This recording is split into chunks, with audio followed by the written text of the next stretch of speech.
Hello বন্ধুরা, শুভ সকাল। আজকে আবার একটা নতুন ব্লগ নিয়ে তোমাদের কাছে হাজির হলাম। তো সবাই কেমন আছো? আজকে সকালে কাজ শুরু করলাম ঢাকা থেকে আসার পরে। তো মেয়েকে সকালে নাস্তা করালাম, ভাত চাপিয়েছি, ভাত হলে পরে ভাত খাওয়াবো। তো একটুকে ফিরিয়ে আসছে, তার কাছ থেকে একটা আর ফেলে গামলা রাখলাম, আর মরিচ ময়লা হয়েছে, এই জন্য মরিচগুলো রোদে শুকাতে দিয়েছি। এই যে এই গামলাটা রাখলাম আর মরিচগুলো শুকো দিয়েছি। এখন বন্ধুরা মেয়েকে স্নান করালাম, ওকে এখন পেয়ারা কাটতে দিতেছি, পেয়ারা খাবে, আমি রান্না করতে যাব। ওর জন্য পেয়ারা কাটছি। অনেক পড়াশোনা করে, সব জায়গায় তার বইপত্র ছড়ানো ছিটানো থাকে। এই নাও তোমার পেয়ারা, ওর নিয়ে এখন পেয়ারা খাবে। যাও, সে রুমে যাচ্ছে পেয়ারা খাওয়ার জন্য। চলো আমরা রান্নাটা শুরু করি। তো আমার বাগানের লাল শাক সকালবেলা তুলছি, আজকে রান্না করব না, আজকে কলই শাক রান্না করব। কালকে এই শাকটা তুলব, রান্না করব।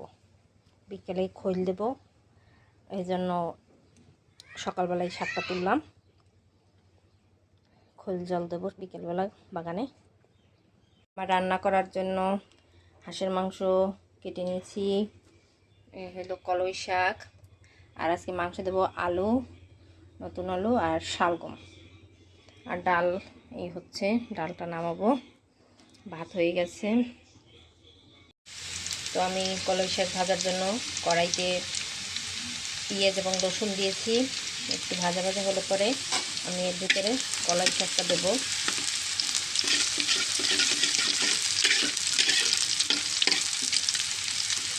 ভাজা হয়ে আসছে, এখন আমি কলাই শাকটা দিয়ে দেবো। সিজনের নতুন কলাই শাক।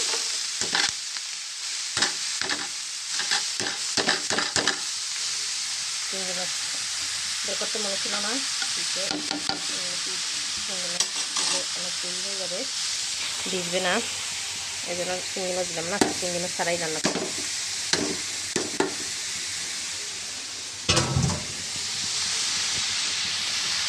এর ভিতরে একটু লবণ দিয়ে ঢেকে দেবো। জলটা ছেড়ে গেলে পরে শাকটা সুন্দর মতন নরম হয়ে আসবে। এখন মাংস চাপিয়ে দেবো। তো আমি মশলা সবগুলো দিয়ে দিলাম, এখন ভালো করে কষিয়ে নেব। আদা, জিরা, রসুন, একটু ধনিয়ার গুঁড়াও দিলাম, হলুদ, মরিচ, লবণ সবগুলো দিয়ে মশলাটা কষিয়ে নেব। মশলা কষানো হলে মাংসগুলো দিয়ে দেবো।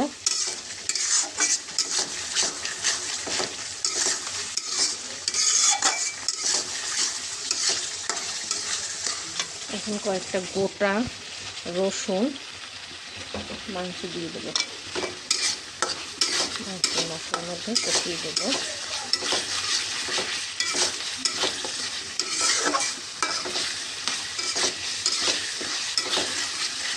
মশলা কষানো হয়ে আসছে, তেল ছেড়ে গিয়েছে।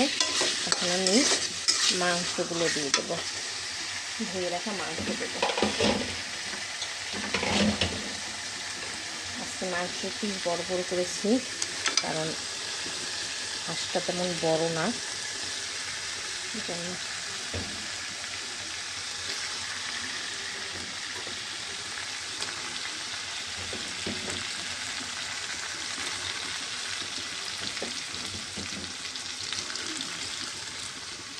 মাংসটা কমপ্লিট। মাংসটা কষাবো সুন্দর করে।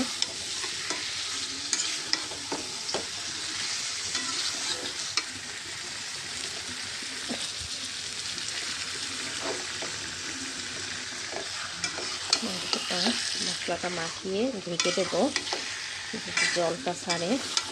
জলটা ছাড়লে পরে মাংসটা সুন্দর সেদ্ধ হবে, সাথে কষানোটাও আস্তে আস্তে হয়ে যাবে।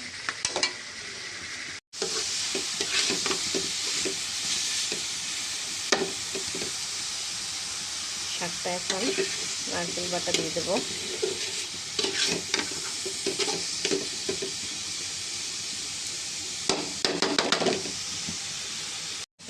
একটু নারকেল বাটা দিয়ে একটা নাড়া দিয়ে ঢেকে দেবো। কাঁচা নারকেল এইভাবে দিলে যাদের গ্যাস্ট্রিকের সমস্যা আছে তাদের কিন্তু কোনো গ্যাস্ট্রিক হবে না। অনেকে গ্যাস্ট্রিকের ভয়তে শাকে নারকেল খায় না, কিন্তু শাকে যদি এভাবে কাঁচা নারকেল দিয়ে ব্যবহার করেন তাহলে কিন্তু কোনো গ্যাস্ট্রিকের সমস্যা হবে না। অনেকে নারকেলটা ভেজে নেয় কষানোর সময়, যার জন্য নারকেল দেওয়া কোনো তরকারি খেলে পরে তাদের গ্যাস্ট্রিকের সমস্যা হয়। এভাবে আপনারা রান্না করবেন তাহলে আশা করি কোনো গ্যাস্ট্রিকের সমস্যা হবে না। শাকে আমি একটু চিনি এবং মরিচের গুঁড়ো করে ছিটিয়ে দিলাম, শুকনো মরিচের ভেজে গুঁড়ি করে এটা ছিটিয়ে দিলাম। এখন নাড়া দেবো, একটু করে নামিয়ে নেব, তাহলে আমার শাক রান্না শেষ। শাক রেডি খাবার জন্য।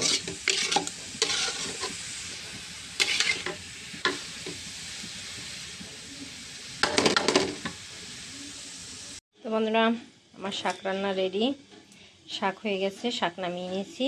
এখন মাংসটা কষাচ্ছি। এই যে মাংস কষানো হচ্ছে, মাংস করে জল দিয়ে দেবো কষানো শেষ হলে পরে। তো মাংসের ভিতরে আলু দিয়ে দিলাম। আলু যেহেতু নতুন আলু আর সাইজ বেশি বড় না, এই জন্য আস্ত আলুটাই দিলাম।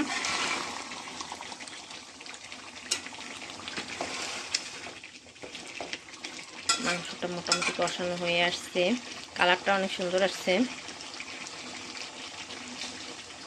তো মাংসে আমি জল দিয়ে দিলাম, এবার একটা ঢাকনা দিয়ে ঢেকে দেবো। মাংসটা আস্তে আস্তে হোক, আমি বাদ বাকি কাজগুলো সেরে নিই। তো বন্ধুরা, আমার মাংস রান্না হয়ে গেছে, এখন মাংসটা নামিয়ে নেব, তারপরে দুপুর খাওয়া দাওয়া করবো। তো আবার তোমাদের সাথে পরে দেখা হবে। বন্ধুরা, এই যে আমরা খাওয়া দাওয়া করবো, ওই জন্য সব নিয়ে আসছি।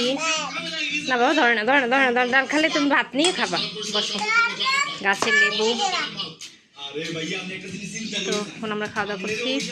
তো বন্ধুরা, খাওয়া দাওয়ার পরে বিকেল হয়ে আসছে, এখন একটু সবজি বাগানে আসলাম গাছের পরিচর্যা করার জন্য।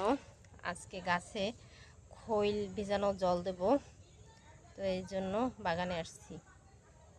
2 বালতি জল নিয়েছি, এর মধ্যে খোল 4-5 দিন ধরে খোল ভিজিয়ে রাখছি, মিশাবো, মিশিয়ে পুরো বাগানে দিয়ে ছিটিয়ে দেব। লাউ ভারে গাছ পড়ে যেতেছে। চিপস খাই বলে, আমি একটু করে পড়তে বসবো। তোমরা সবাই ভালো থেকো।